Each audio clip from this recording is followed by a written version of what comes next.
எப்பயும் போல Instagram message. சரி இப்போ யார்கிட்ட நம்ம அடி வாங்க போறோம் போய் பார்த்தா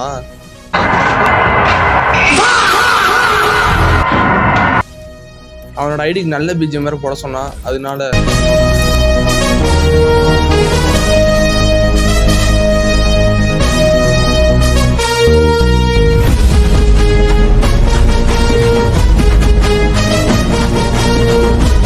ஓகேவா. சரி ஐடிக்குள்ள அப்படி என்னதான்க்குள்ள போய் பார்த்தா தலைவர் பிரேம் 5ல் இருப்பான். நம்ம கூட விளாண்ட பிளேயரோட லைக்ஸோட இந்த லைக்ஸ் தான் கம்மி தான். 2000 தான்.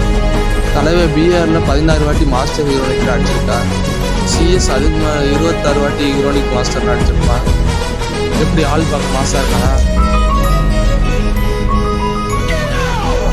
சரி இவனை அடிச்சு முடிச்சு விட்டுலான்னு சொல்லிட்டு 400 ரூம் பண்ண கிரியேட் பண்ணி ஸ்டார்ட் பண்ணி மேட்ச் கொடுப்பு. மொதல் மேட்ச் ஏடல் வந்து ஸ்கோப் போட்டுருப்பேன். இப்படி வெளியே வந்து ஹெச்ஆர் அடிச்சு விட்டுருவான்.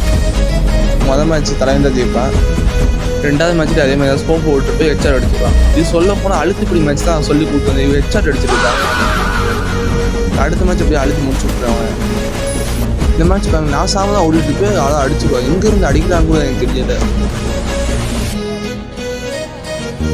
சரி இவனை விட்டுறக்கூடாங்க. அடுத்த மேட்ச் அழுத்து முடிச்சு விட்டு அடுத்த மேட்ச் அதான் விடவே இல்லையே. அழுத்து பிடிச்சி கொண்டு அப்படியே உனக்கு கஷ்டப்பட்டு இந்த மேட்ச் ஏற்கனவே பாய் டேமேஜ் வாங்கி க்ளோவால் போட்டுருவான். ஜோன் வேறு சிங்கானா அதிலேயே செத்துருவாங்க. அடுத்த மேட்ச் மண்டலே அடித்து முடிச்சு விட்ருவான். அதுக்கு அடுத்த மேட்ச் அதே தான் மண்டலே அடித்து முடிச்சு விட்ருவான். இந்த மேட்சும் அதே தான். செத்த அப்புறம் இந்த எமௌண்ட்டுமே கடுப்பு ஏற்றுது. அடுத்த மேட்ச் அப்படியே அது கஷ்டப்பட்டு அழுது முடிச்சு கொண்டுருவேன். அடுத்த மேட்ச் நான் ஆடையே உள்ள வருவே ஹெச்ஆர் அடித்து முடிச்சு விட்ருவான். நீங்களும் எங்களோட 1v1 விளாட்னா ஃபாலோ அண்ட் சப்ஸ்கிரைப் பண்ணிட்டு கமெண்ட் பண்ணுங்கள். அப்போ தான் நம்மளால் 1v1 போட முடியும். சரி அடுத்த வீடியோ பார்க்கலாம்.